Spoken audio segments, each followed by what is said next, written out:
Hello my dear students, welcome back to the channel. तो आज हम लोग न्यूटन्स लॉ ऑफ मोशन के कुछ इंपॉर्टेंट सवाल करने वाले हैं, जिसमें हम लोग प्रीवियस ईयर क्वेश्चंस को कवर करेंगे। और ये जो सीरीज है क्वेश्चंस प्रैक्टिस का जो सेशन है, ये बहुत ही इंपॉर्टेंट होने वाला है, खासकर उन बच्चों के लिए जो आने वाला नीट पेपर अटेम्प्ट करेंगे। ठीक है, जैसे 2025 हो गए, 26 हो गए। ठीक है, तो ये ध्यान रखिएगा कि बहुत ही इंपॉर्टेंट सीरीज होने वाला है, क्योंकि इसमें हम जितना भी आज तक PYQ है, जैसे हम लोग आज करेंगे न्यूटन्स लॉज ऑफ मोशन की बात। ठीक है, तो इसमें आज इस वीडियो में जितना भी क्वेश्चंस हो सकते हैं मैं उतना मैक्सिमम कराऊंगा ही।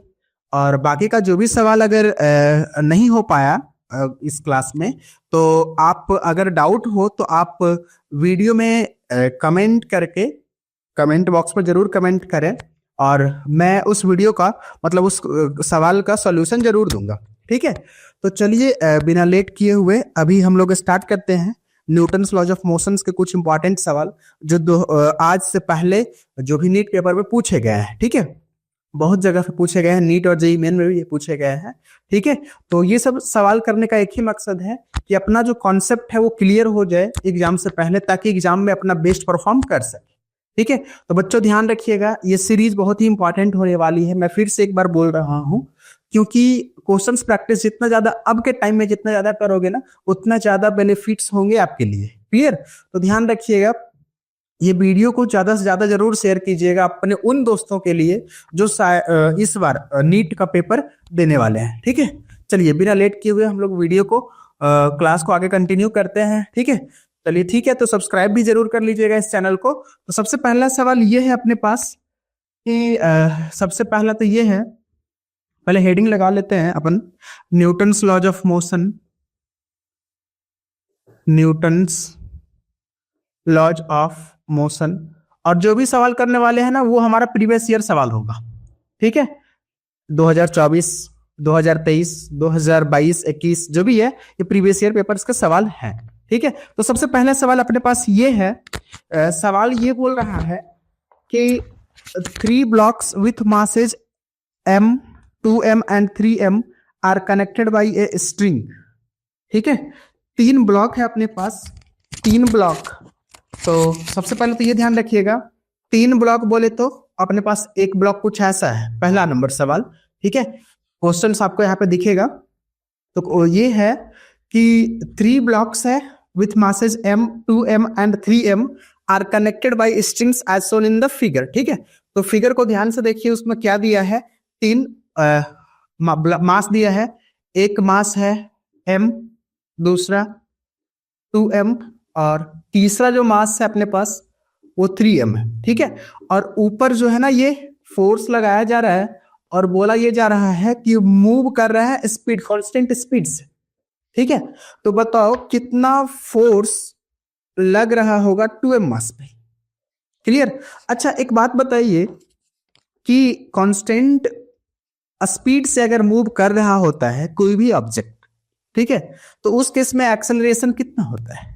अगर इस सिस्टम की बात करें, ये सिस्टम तो कांस्टेंट स्पीड से अपवर्ड मोशन कर रहा है, मतलब ऊपर की तरफ जा रहा है। इसका मतलब क्या हुआ, इस सिस्टम का नेट एक्सेलरेशन 0 होना चाहिए।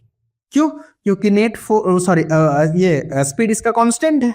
स्पीड बोले या वेलोसिटी बोलो, स्पीड कांस्टेंट ही तो है।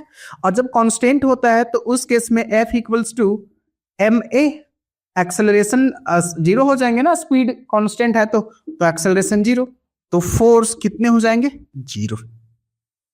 आई बात समझ में? क्लियर? तो पहली बात ध्यान रखिएगा कि किसी पे कोई फोर्स, नेट फोर्स नहीं लग रहा है। ठीक है, क्योंकि ये बॉडी, ये जो सिस्टम है कितने स्पीड से जा रहा है? कांस्टेंट स्पीड से जा रहा है। वो स्पीड कुछ भी हो सकता है, 2, 4, 6, लेकिन कांस्टेंट है, बदल नहीं रहा है। ठीक है, तो ये ध्यान रखिएगा। पहला कॉन्सेप्ट यहां से ये पता चलता है, कॉन्सेप्ट नंबर फर्स्ट जो अपने को ध्यान में रखना है क्वेश्चंस को अटेम्प्ट करते टाइम, कि अगर कोई भी बॉडी कांस्टेंट स्पीड से मूव करे तो उस केस में उस बॉडी का एक्सेलरेशन या फिर कांस्टेंट वेलोसिटी से मूव करे, इनफैक्ट वही होता है कि वेलोसिटी कांस्टेंट होना चाहिए। ठीक है, आप बढ़ जा रहे हैं तो डायरेक्शन तो बदल नहीं रहा है, इसका मतलब वेलोसिटी स्पीड दिया है, मतलब वेलोसिटी भी तो कांस्टेंट ही होगा। तो in that case acceleration will be zero, और जब एक्सेलरेशन जीरो है तो फोर्स भी कितना हो जाएंगे, जीरो। ठीक है, तो आप बताना कि क्या करेक्ट ऑप्शन क्या है। करेक्ट ऑप्शन मेरे ख्याल से ऑप्शन नंबर डी होना चाहिए, क्योंकि इसमें ऑप्शन डी जीरो दिया है। ठीक है, ये ध्यान रखिएगा, डी होना चाहिए। क्लियर, इसको बस यही ध्यान रखना है कॉन्सेप्ट में कि अगर कांस्टेंट वेलोसिटी है तो एक्सेलरेशन जीरो, और एक्सेलरेशन जीरो है तो फोर्स भी जीरो हो जाएंगे। क्लियर, ये ध्यान रखिएगा। ठीक है, अब मूव करते हैं अगले सवाल पे। ठीक है,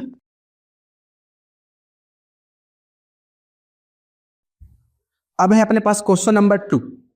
क्वेश्चन नंबर 2 क्या बोला है, एक सिस्टम है उसमें 3 मासेज हैं।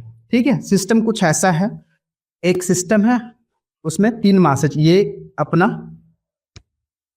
ऐसा कुछ है, एक है और ये दूसरा है। ठीक है, इसको M1 बोला है, M2, और इस वाले को एक मास यहाँ पे दे दिया है, सॉरी इसको M3 है। ठीक है, और इसको M1 बोला है। ठीक है, और ये पुल्ली P है, और बोला ये जा रहा है कि the system consist of 3 masses M1, M2 and M3। 3 masses है जो फिगर में ऑलरेडी दिखा दिया हूं, और the mass M1 Hanks freely, M2 and M3 on rough horizontal table.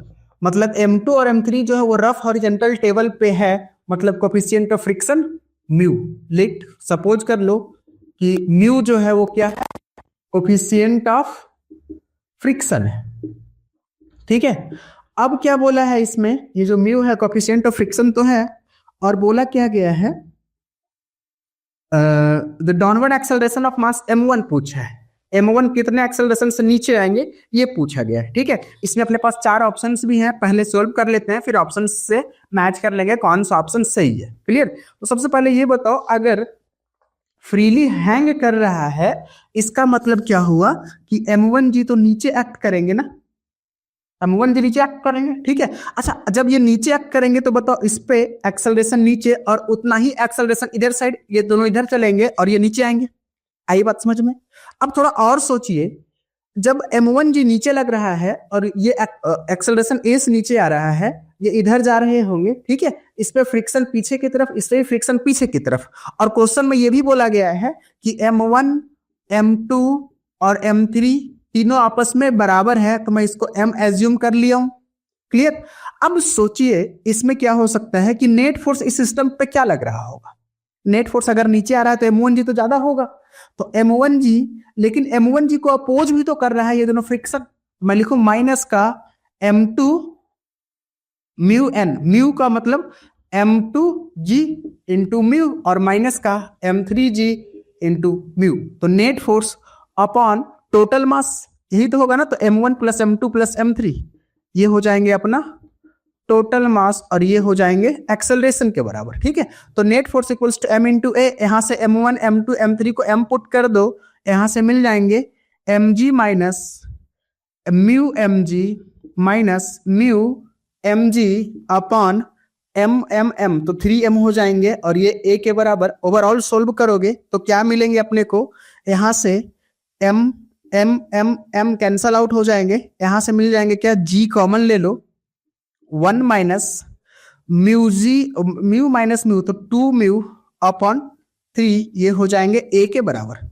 Clear, तो यहां से अपने को क्या मिल जाएगा, a equals to g into 1 minus 2 mu upon 3, ये हो जाएंगे अपना एक्सेलरेशन। किसका अपने से पूछा है, एक्सेलरेशन ऑफ मास M1 पूछा है, तो जितना एक्सेलरेशन मास M1 का होगा सेम एक्सेलरेशन M2 और M3 का होगा। आई बात समझ में? ठीक है, तो ये ध्यान रखिएगा, ये अपना करेक्ट आंसर होगा, और ये आंसर को आप मैच कर लीजिए। ये क्वेश्चन ऑप्शन नंबर देखे तो 1 minus 2 mu, option number 3 correct है। ठीक है, ये ध्यान रखिएगा, ये पूछा गया सवाल है, नीट 2014 की बात है जब ये पूछा गया था। ठीक है, और ये बहुत ही इजी टाइप का सवाल होते हैं, बस अपने को यही ध्यान रखना है कि फ्रिक्शन की बात जब भी करेगा तो नेट फोर्स को, वो नेट फोर्स में उसको ऐड करना ही होता है। ठीक है, क्योंकि ये जो mg लग रहे हैं ये डाउनवर्ड पुल करेंगे, लेकिन उस m1g को कम करने की कोशिश करेगा ये फ्रिक्शन। क्लियर, ये ध्यान रखना। ये था अपना क्वेश्चन नंबर 2। ठीक है, अब मूव करते हैं अगले सवाल पे।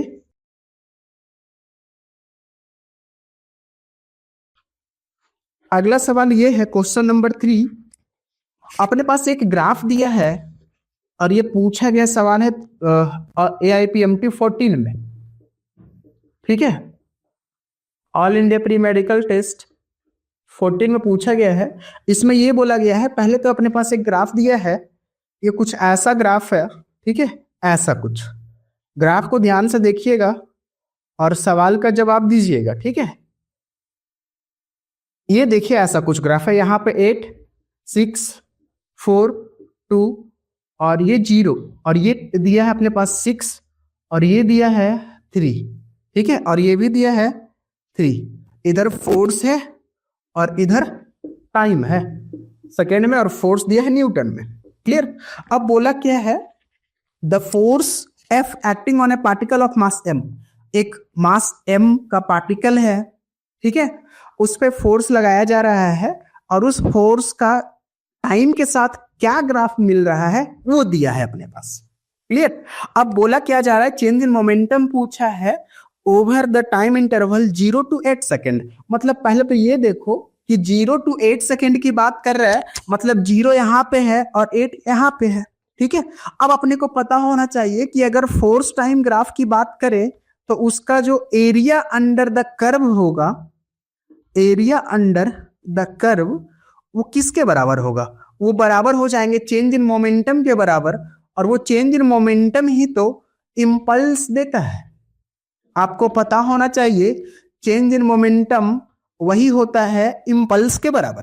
क्लियर, तो अब पहले एरिया फाइंड करोगे तो इस वाले का एरिया और इस वाले का एरिया और इस वाले का एरिया सभी को ऐड करके फाइनल जो रिजल्ट होंगे वही तो हमारा चेंज इन मोमेंटम के बराबर होगा और वही तो इंपल्स के बराबर होगा। अब और सोचिए, इस वाले का एरिया जब हम लोग कैलकुलेट करेंगे तो 1/2 इंटू बेस तो 2 और हाइट 6। क्लियर, ये एक्स एक्सिस के ऊपर है तो एरिया जो होगा पॉजिटिव होगा, लेकिन अगर ये इस एरिया की बात करें तो ये निगेटिव होगा। क्यों? क्योंकि ये जो एरिया है बिलो एक्स एक्सिस। अब बताइए इस वाले का एरिया की बात करें तो ये 2 इंटू 3 ये हो जाएंगे 6 और ऊपर हो जाएंगे प्लस ये हो जाएंगे 4 इंटू 3 ये हो जाएंगे 12 और ये हो जाएगा अपना चेंज इन मोमेंटम और ये हो जाएगा कितना, हाँ सोल्व करने पे 2 से 2 ये 6, ये 6 माइनस 6 प्लस का 12, ये दोनों कैंसिल मतलब 12। कोई ऑप्शंस में है तो ये बता दीजिए, इसका कोई ऑप्शन है तो अपना शायद मेरे ख्याल से ऑप्शन नंबर 3 न्यूटन, इसका यूनिट भी ध्यान रखिएगा, न्यूटन सेकेंड 3rd ऑप्शन में जो है। ठीक है, ये ध्यान रखिएगा, ये अपना करेक्ट आंसर होगा। बस अपने को यहाँ से कॉन्सेप्ट यही ध्यान में रखना होता है कि अगर फोर्स टाइम ग्राफ गिवन है अपने पास तो उस फोर्स टाइम ग्राफ से हम लोगों को मोमेंटम, चेंज इन मोमेंटम कैसे फाइंड करना होता है। तो चेंज इन मोमेंटम के लिए हम लोग क्या करेंगे, ये करेंगे कि सिंपल एरिया को कैलकुलेट कर लेंगे। ठीक है, एरिया अंडर द कर्व जो भी मिलेगा वो अपना चेंज इन मोमेंटम के बराबर होता है। ठीक है, ये ध्यान रखिएगा। चलिए अब अगले सवाल पे मूव करते हैं, तो इसको आप नोट कर लीजिएगा। ठीक है, और एक बार फिर से मैं बोलूंगा कि आप अब के टाइम में, अभी का जो टाइम है, आप जितना ज्यादा से ज्यादा क्वेश्चंस को प्रैक्टिस कर लीजिए। ठीक है, अभी तो सिलेबस भी कंप्लीट नहीं हुए होंगे लगभग और होने ही वाले होंगे। ठीक है, तो मैं ये बोलना चाह रहा हूँ कि जरूर आप क्वेश्चंस को प्रैक्टिस करना, और जितना अभी प्रैक्टिस करोगे ना वही तुम्हारा रिजल्ट को डिसाइड करेगा। आज से 4 महीना पहले आपने क्या पढ़ा था, अगर वो सोचकर आप बैठे हुए कि मैं तो बहुत पढ़ लिया था और अभी नहीं पढ़ोगे तो that will not beneficial for you.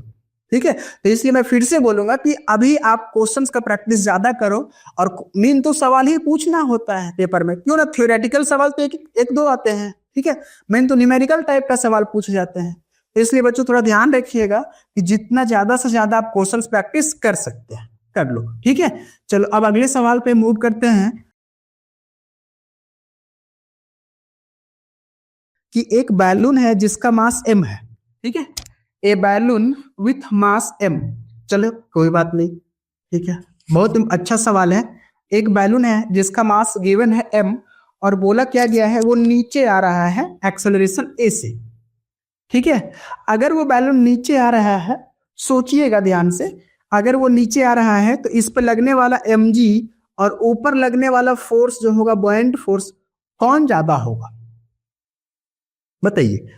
अब मेरे ख्याल से नीचे आ रहा है, इसका मतलब mg तो ज्यादा होगा, तभी तो नीचे आ रहा है। अब और सोचिए, यहां से मैं लिख सकता हूं mg minus F B equals to M A. इसको बोलो क्वेश्चन नंबर फर्स्ट। ठीक है, अब क्या बोला है इसमें, how much mass should be removed from it, इससे कितना मास को रिमूव कर दिया जाए ताकि so that it will starts moving up with an acceleration, मतलब ये ऊपर जाना शुरू कर दे एक्सेलरेशन इस। तो मेरे ख्याल से मास को हटाए हो, वॉल्यूम को चेंज नहीं किए हो। ध्यान रखिएगा, जब तक वॉल्यूम नहीं बदलता है तब तक बुयांसी बॉयंट फोर्स नहीं बदलेंगे। क्लियर। अब बताइए, एफ बी ऊपर लग रहा था, अभी भी ऊपर लगेंगे, जितना पहले था उतना अभी। बस यही कॉन्सेप्ट है जो बच्चों को समझ में नहीं आता है कि सर मास कम किए तो क्या वॉल्यूम बदल जाएगा? बिल्कुल नहीं बदलेगा। तुम बैलून के अंदर अगर सपोज करो कुछ ऑब्जेक्ट को भी रख दिए तो क्या उसका वॉल्यूम इंक्रीज कर जाएगा? नहीं करेगा ना। वॉल्यूम तो अपना स्पेस कितना एयर से फुल किया हो उसी को वॉल्यूम बोलेंगे ना। ठीक है, अब बुयांसी जो बॉयंट फोर्स हो तो वॉल्यूम पे डिपेंड कर रहा है। हम लोग तो वॉल्यूम से छेड़छाड़ नहीं किए हैं, जितना पहले था उतना बाद में भी है। क्लियर। अब बताओ, एफ बी तो ऊपर लग रहा है, अब नीचे के साइड जो होगा, अब इससे मैं एम डैश मास को बाहर कर देता हूं, एम माइनस एम डैश, अब इस वाले का मास हो गया। क्लियर। अपने से पूछा है what is the value of mass, removed mass, तो एम डैश का वैल्यू पूछा है। अब करो, यहां से मैं लिखूं M minus M dash into g. अब ये ऑब्जेक्ट ऊपर जा रहा है एक्सेलरेशन ए से, मतलब यहां सोचो एफ वी अब ज्यादा होगा और ये वाला वैल्यू कम होगी।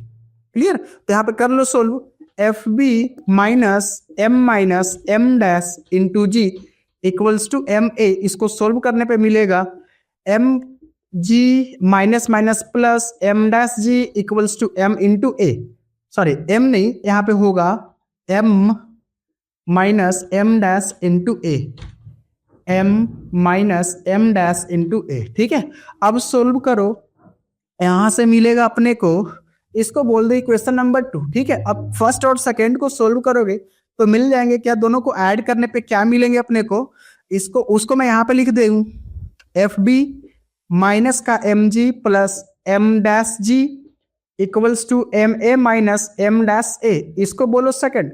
अब दोनों को ऐड करने पे क्या मिलेगा, F B M g cancel, ये हो जाएंगे M dash g equals to ये M A plus M A, two M A minus M dash A. इसको इधर लेकर आऊं तो M dash g plus M dash A equals to two M A. Clear. अब अपने से एम डैश पूछा था ना, तो यहां से एम डैश कॉमन ले लूं तो यहां से मिल जाएगा two M A upon A plus g, नीचे आ जाएंगे ए प्लस जी। ये जो होगा फाइनल अपना आंसर हो जाएगा। और ये ऑप्शंस मैच करे तो question option number first correct होना चाहिए। क्लियर। ये ध्यान रखिएगा, इस टाइप का सवाल में बस कॉन्सेप्ट ये ध्यान में रखना है कि बैलून की बात कर रहे हैं तो बैलून के केस में मास को रिमूव किया गया, ना कि वॉल्यूम को बदला गया। ठीक है, यहाँ पे सवाल में लिखा हुआ है कि वॉल्यूम को बदला नहीं गया। ठीक है, जब तक वॉल्यूम नहीं बदलेगा तो बुयांसी सेम लगेंगे, ये बात को ध्यान में रखना। क्लियर। तो ये था अपना फाइनल रिजल्ट और ये ऑप्शन नंबर 1 को मैच कर रहा है, इसलिए ऑप्शन नंबर फर्स्ट सही होगा। और ये पूछा गया था 2014 में। ठीक है, इसको ध्यान रखिएगा, नोट कर ले इसको। अब मूव करते हैं अगले सवाल पे। ठीक है, तो अगला सवाल है क्वेश्चन नंबर 5।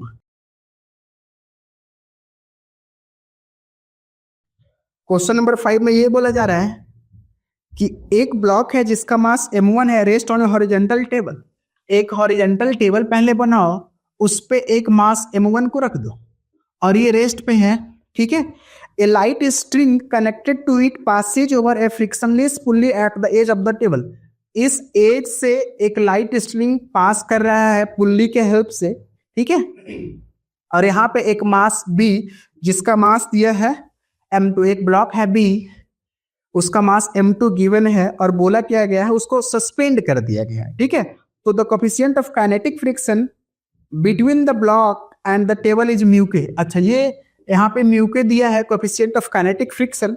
पूछा क्या है, when the block A is sliding on the table, जब ये ब्लॉक स्लाइडिंग करेगा, ठीक है, तो उस केस में टेंशन पूछा है स्ट्रिंग में, ठीक है। तो क्या पूछा है, टेंशन क्या होगा। एक बात बताओ, सोचो, अगर ये ब्लॉक स्लाइडिंग कर रहा है, ठीक है, तो जितना से जिस एक्सेलरेशन से ये स्लाइड करेंगे उसी एक्सेलरेशन से ये नीचे भी तो आएंगे, ठीक है। और इस पे टेंशन इधर और इस पे टेंशन इधर, यहाँ पे m2g होंगे।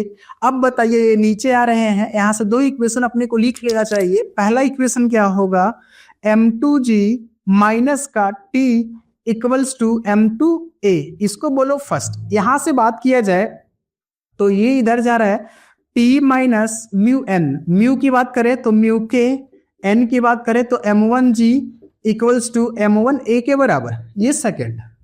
क्लियर। यहां से दोनों को अगर ऐड करें तो क्या मिलेगा, t से t तो कैंसिल हो जाएंगे, फाइनली अपने को मिलेगा m2g माइनस म्यू के m1g equals to m1 plus m2 into a। यहां से a का वैल्यू मिल जाएगा m2g माइनस म्यू के m1g upon m1 plus m2। ये अपने को एक्सेलरेशन मिल चुके हैं, और जब एक्सेलरेशन मिल गए तो अब इस a को अगर मैं यहां पे पुट कर दूं फर्स्ट में, तो इसको पुट इन इक्वेशन फर्स्ट, अपने को टेंशन क्या मिलेगा, इसको इधर लेकर आओ, तो m2g माइनस m2 इंटू ए के जगह पे मैं अगर ये पुट करूं, m2g माइनस म्यू के m1g upon m1 plus m2 equals to t। इसको मैं इधर लेकर आया, सोचिएगा। अब करो, यहां से m2 कॉमन ले लूं क्या, अच्छा यहाँ g भी कॉमन ले लूं, बाहर निकाल दूं, m2g को बाहर निकाल दिया, तो यहां से एलसीएम भी ले लूं, तो ये m1 प्लस m2 यहाँ हो जाएंगे m1 प्लस m2 माइनस का m2 और माइनस माइनस प्लस m1 और ये म्यू के इक्वल्स टू t, ठीक है। अब सोचिए, m2 से m2 भी कैंसिल हो गए और ये m2g बचे हैं ना, ये m1 है, m1 यहां से कॉमन ले लूं तो m1 m2g इंटू यहाँ पे क्या बच जाएंगे 1 प्लस म्यू के अपॉन m1 प्लस m2, ये हो जाएंगे t के बराबर, ठीक है। तो शायद यही तो ऑप्शंस में होनी चाहिए, तो कोई ऑप्शन है तो ये बता दो। ऑप्शन m1 m2 इंटू जी 1 प्लस म्यू के अपॉन m1 प्लस m2, ये हो जाएंगे ऑप्शन नंबर 2 करेक्ट, ठीक है। तो ये ध्यान रखिएगा, इस टाइप का सवाल है, बस कैलकुलेशन ज्यादा होता है, बाकी कॉन्सेप्ट जो ऑलरेडी हम लोग पहले कर चुके हैं वही यूज किया जा रहा है, ठीक है। बस आपको ये अपने को ध्यान में रखना है कि कैलकुलेशन में मिस्टेक नहीं करना है। कैलकुलेशन मिस्टेक हो गए तो आंसर आना मुश्किल हो जाएगा, भले ही आपका कॉन्सेप्ट अच्छा है, बट अगर आप कैलकुलेशन मिस्टेक कर दोगे तो you will not get the final result, और उस केस में आपका टाइम भी वेस्ट होगा और नंबर भी नहीं मिलेंगे, तो फाइनली लूज कर जाओ, ठीक है। तो ये ध्यान रखना। ये था क्वेश्चन नंबर 5, ठीक है। अब मूव करते हैं नेक्स्ट सवाल पे। अब है क्वेश्चन नंबर 6, ठीक है। तो सवाल नंबर 6 में क्या है वो भी मैं पढ़ के सुनाता हूं।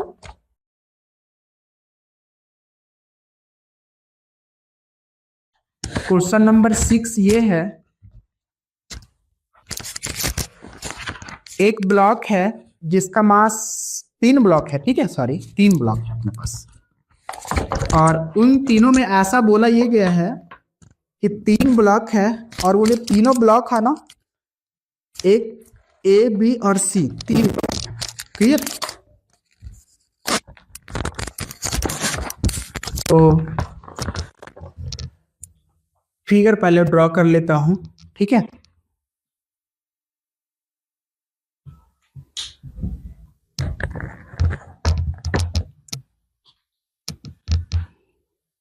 एक है ए बी और सी, इस पे फोर्स लगाया जा रहा है 3 ब्लॉक ABC जिसका 4 kg, 2 kg एंड 1 kg। ठीक है, तीनों ब्लॉक का मासेज गिवन है और तीनों कांटेक्ट में है फ्रिक्शनलेस सरफेस पे, मतलब इस पे कोई फ्रिक्शन नहीं एक्ट करेगा। ठीक है, if a force of 14 Newton, इधर से एक फोर्स लगाया जा रहा है 14 न्यूटन का फोर्स, क्लियर। और जब 14 न्यूटन का फोर्स लगाया जा रहा है 4 kg वाले ब्लॉक पे, then the contact force between the block A and B, अपने से पूछा है ए और बी के बीच में कॉन्टैक्ट फोर्स क्या होगा। ठीक है, तो सबसे पहले ये ध्यान रखना क्या कि फोर्स लगा रहे हैं 4 kg वाले पे, तो मूव तो टोटल सारे ऑब्जेक्ट करेंगे ना, वो पूरा सिस्टम मूव करना स्टार्ट कर देगा। तो इस सिस्टम का कॉमन एक्सेलरेशन निकालने की कोशिश करो तो कितना होगा, सॉरी, कॉमन एक्सेलरेशन की बात करें F net upon mass total वाला। ठीक है, नेट फोर्स हम लोग 14 लगा रहे हैं और टोटल मास 4 2 6 1 7 दिया है, तो एक्सेलरेशन कॉमन हो जाएगा 2 मीटर पर सेकेंड स्क्वायर। क्लियर। और अपने से पूछा है कि ए और बी के बीच में जो कांटेक्ट फोर्स होंगे वो क्या होंगे, उसका वैल्यू बताओ। तो सबसे पहले क्या करना है ऐसे सवाल में, इसको ना कट कर देना। जिस पॉइंट से पूछा ए और बी के बीच में पूछा ना, तो इसको कट करके इधर साइड कर दो, इसको साइड कर दो। क्लियर। तो अगर मैं इसको साइड किया, इसको ए बोल दूं और इस वाले को बी और सी को मैं एक ही में ले लेता हूं, 2 और 1 3 kg का, और ये हो जाएंगे 4 kg का। इसका एक्सेलरेशन, इधर से 14 न्यूटन का फोर्स लगाया जा रहा है, इस पर नॉर्मल एन, इस पे नॉर्मल एन, यही तो है ना नॉर्मल जो फोर्स है, कांटेक्ट फोर्स नॉर्मल की तरह बिहेव करेगा ना दोनों के बीच में, क्योंकि दोनों जो है कांटेक्ट में है, तो normal will act between them. अब और सोचिए, अगर ये ऑब्जेक्ट इधर जा रहा है 2 मीटर पर सेकेंड स्क्वायर से, तो अब क्या होगा, इस पे इधर जा रहा मतलब ये फोर्स ज्यादा, तो F 14 minus N equals to 4 into 2। अपने से नॉर्मल पूछा है तो नॉर्मल हो जाएगा 14 minus 8, normal equals to 6 newton. तो बताइए दोनों के बीच का जो कांटेक्ट फोर्स है वो फाइनल कितना मिला अपने पास, 6 न्यूटन के बराबर। ठीक है, तो कोई ऑप्शंस में है तो वो टिक कर दीजिएगा। ये करेक्ट ऑप्शंस हो जाएंगे अपना ए, फर्स्ट ऑप्शन। ठीक है, ए फर्स्ट ऑप्शन में दिया है। ठीक है, तो ये थोड़ा समझिएगा। बस ऐसा सवाल में क्या करना है कि कांटेक्ट में रखा ना तीनों को, तो जहां से जिस के बीच में पूछा ना उसको कट करके सेपरेट कर लो। तो मैंने इस ए और बी के बीच में पूछा था, तो इसको अलग और इस वाले को अलग। तो इधर में 3 kg, 2 और 1 3 kg का ये वाला, और ये अकेले 4 kg का। दोनों के बीच में जो फोर्स लग रहा है वो नॉर्मल फोर्स, और वही तो अपना कांटेक्ट फोर्स के बराबर होंगे। क्लियर है, तो ये ध्यान रखिएगा, इसको आप नोट कर लीजिए। ऑप्शन नंबर फर्स्ट करेक्ट होंगे। ठीक है, प्रीवियस ईयर में पूछा गया सवाल है, नोट करो इसको। अगले सवाल पे मूव करते हैं फिर।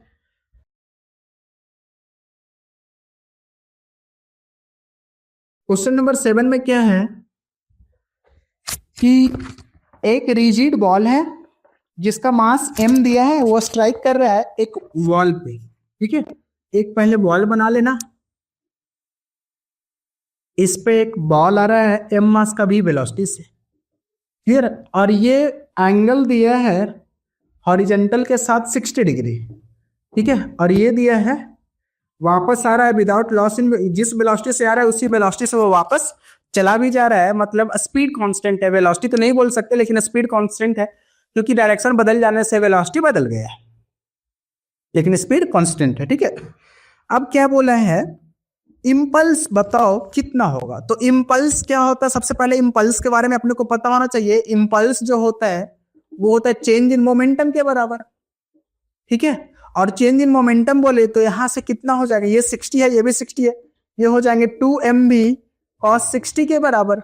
ये ऑलरेडी हम लोग क्लास में किए हुए हैं क्या, कि अगर ये इसका 2 कंपोनेंट करोगे तो ये हो जाएंगे 60, तो ये भी 60, ये हो जाएंगे v का cos 60 और ये 60, तो ये भी हो जाएंगे क्या, v का cos 60। ठीक है, और ये हो जाएंगे v का sin 60, ये हो जाएंगे v का sin 60। ये दोनों चेंज नहीं कर रहा है, vertical component does not changes, लेकिन जो हॉरिजॉन्टल कंपोनेंट है उसका डायरेक्शन बदल जाने के कारण मोमेंटम में चेंज आएंगे। ठीक है, तो ये ध्यान रखिएगा 2mv cos थीटा 2, मास कितना दिया है अपने पास, सॉरी मास तो m ही है, वेलोसिटी भी है, cos 60 का वैल्यू 1/2, तो चेंज इन मोमेंटम जो होंगे वो mv के बराबर, मतलब ऑप्शन नंबर 3 करेक्ट होना चाहिए।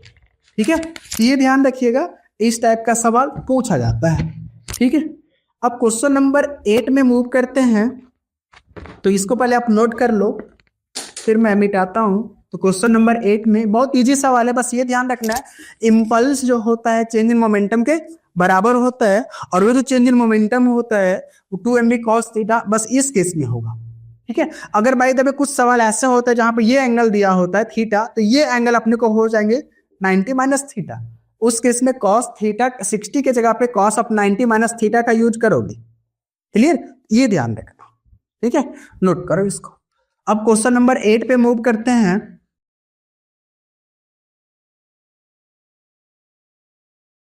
8 में ये बोला गया है कि सपोज करो एक स्प्रिंग है।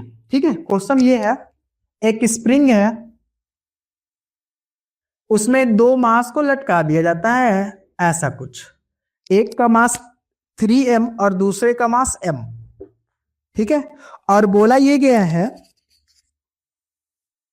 कि हाँ, ठीक है, अब बोला ये गया है कि अगर इस यहां से कट किया जाए, ठीक है, m मास को कट कर दिया जाए, स्ट्रिंग को कट कर दिया जाए, तो बताओ ये जब ऐसे थे तो जब स्प्रिंग से लटका कर छोड़ दिए हो तो ऐसा सिचुएशन मिलेगा कि ऊपर की तरफ स्प्रिंग में फोर्स लगेंगे के एक्स, और नीचे इन दोनों के कारण 3m प्लस m इंटू जी, मतलब 4mg का फोर्स लगेंगे। क्लियर, मतलब यहां से बोल सकते हो के एक्स इक्वल्स टू 4mg, ये फर्स्ट इक्वेशन।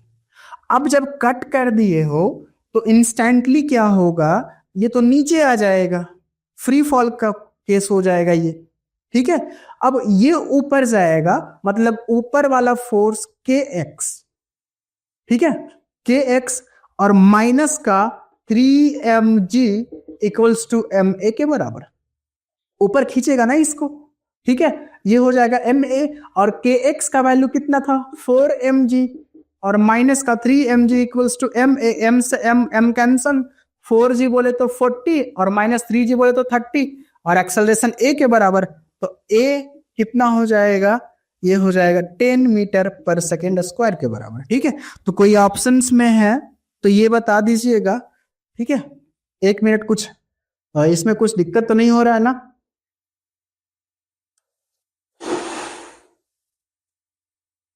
सॉरी, यहां पे दिक्कत ये हुआ, m के जगह पे हम लोग 3m लेंगे ना। ठीक है, ये हो जाएंगे, ठीक है, 10/3, a हो जाएंगे g/3। आपने को g के टर्म्स में आंसर देना है, a के जगह पे g पुट कीजिएगा। ठीक है, तो फाइनल रिजल्ट क्या होगा, मतलब फाइनल आंसर ये होना चाहिए कि जो m है, m का जो एक्सेलरेशन है, एक्सेलरेशन ऑफ m जो होगा वो g के बराबर हो जाएंगे, और एक्सेलरेशन ऑफ 3m जो होगा वो g/3 के बराबर हो जाएंगे। क्लियर, ये दो ऑप्शंस आप टिक कीजिएगा, मतलब जो ये करेक्ट रिजल्ट जिस ऑप्शंस में है वही टिक कीजिएगा। ठीक है, तो मेरे ख्याल से ऑप्शन नंबर फर्स्ट दिख रहा है, तो ये हो जाएंगे first is the correct answer. ठीक है, ये ध्यान रखिएगा। अब मूव करते हैं अगले सवाल पे, क्वेश्चन नंबर 9 पे। ठीक है, ये समझ में आया, बस इसमें मैंने क्या गलत किया था, m 3m के जगह पे m पुट कर दिया था। ठीक है, बाई मिस्टेक हो गया था, सॉरी फॉर दैट, लेकिन आप लोग सही कर लीजिएगा, m के जगह पे 3m कैलकुलेट करना हो। ठीक है, क्योंकि हम लोग बात कर रहे हैं 3m की ना, तो 3m ऊपर जा रहा है, तो 3kx minus 3mg equals to 3m into a के बराबर होगा, net force equals to m into a के बराबर होता है, और यहाँ पे m जो है 3m के बराबर होता है। क्लियर, ये ध्यान रखिएगा। चलिए, move to the next question. अब अगले सवाल पे मूव करो।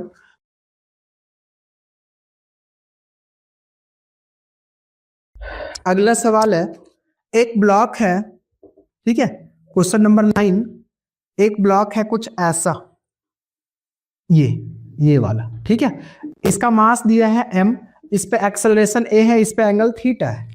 ठीक है, और बोला क्या जा रहा है कि ये जो ब्लॉक है ना, ये नीचे नहीं आ रहा है, ब्लॉक नीचे नहीं आ रहा है। इसका मतलब क्या हुआ कि इस पे हॉरिजॉन्टल ये फोर्स एक स्यूडो फोर्स की तरह इस पे बिहेव करेगा ma के बराबर, समझे? अच्छा, इस इधर हम लोग अगर इसका एफबीडी बनाए तो mg साइन थीटा, इधर हो जाएंगे mg कॉस थीटा, और इधर हो जाएंगे, अगर इसका मैं एफबीडी क्लियरली बनाऊं तो यहां से मिल जाएंगे इसका दो कंपोनेंट, ma ये थीटा तो ये भी थीटा, तो ma का साइन थीटा और ये हो जाएगा ma का कॉस थीटा। अपने से पूछा है एक्सेलरेशन बता दो कितना होगा, ठीक है, ये हो जाएंगे नॉर्मल। तो मेरे ख्याल से अगर ये स्लाइड नहीं कर रहा है, इसका मतलब ये वाला फोर्स और ये वाला फोर्स आपस में इक्वल होना चाहिए। मतलब एम ए का cos theta equals to M G sine theta, M से एम को कैंसिल करो, एम हो जाएगा ए हो जाएगा जी का sine theta upon cos theta, ये हो जाएंगे जी का टेन थीटा के बराबर। और ये क्लास में किया हुआ डायरेक्ट सवाल है,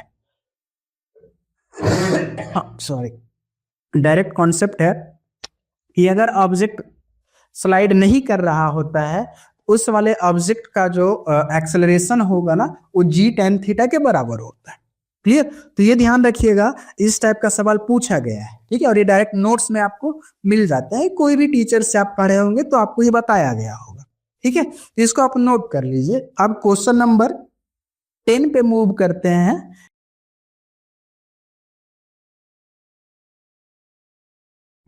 क्वेश्चन नंबर 10 में क्या बहुत ही इंपॉर्टेंट सवाल है, और बहुत सारे बच्चे को थोड़ा डाउट होता है इस टाइप का सवाल में, तो थोड़ा ध्यान रखिएगा। इजी भी है लेकिन कोशिश करने पे हो ही जाता है, थोड़ा सा सोचना तो पड़ेगा ना। एक ट्रक है अपने पास, बोला ये गया है सवाल में, ठीक है, और इस ट्रक में एक बॉब है सिंपल पेंडुलम का। अब बोला ये गया है कि इसको एक्सेलरेट कर दिया गया है ए से। क्लियर? तो जब एक्सेलरेट कर दिए हो तो इस पे एक स्यूडो फोर्स एक्ट करेगा एम ए नीचे की तरफ। अच्छा, अब जब नीचे की तरफ एक्ट करेगा तो ये कुछ इधर जाएगा, ये कुछ एंगल थीटा बनाएगा वर्टिकल के साथ। तो वही बोला है कि बताओ थीटा का क्या वैल्यू होगा, समझ रहे हो, थीटा का वैल्यू क्या होगा जो वर्टिकल के साथ बना रहा होगा। तो अब सोचो, यहाँ पे टेंशन टी, यहाँ पे एम जी, ठीक है, यहाँ पे थीटा, तो ये भी थीटा, ये हो जाएंगे टी का कॉस थीटा और ये हो जाएंगे टी का साइन थीटा, ठीक है, और इधर तो अपना फोर्स एम ए के बराबर, वही लग रहा होगा ना। अब कर लो फिर, अपने को लग रहा है ये थीटा पूछा है, मैं ऐसा कर लूं, टी का cos theta equals to M g, ठीक है, और टी का sine theta equals to M a. ये दो इक्वेशन मिल गया अपने से, ये फर्स्ट है और ये सेकंड है, दोनों को डिवाइड कर दो, टी से टी कैंसल, ये हो जाएंगे कितना, cot theta equals to g by A, तो टैन थीटा यहां से हो जाएंगे ए बाई जी, तो थीटा हो जाएंगे टैन इनवर्स ए बाई जी के बराबर।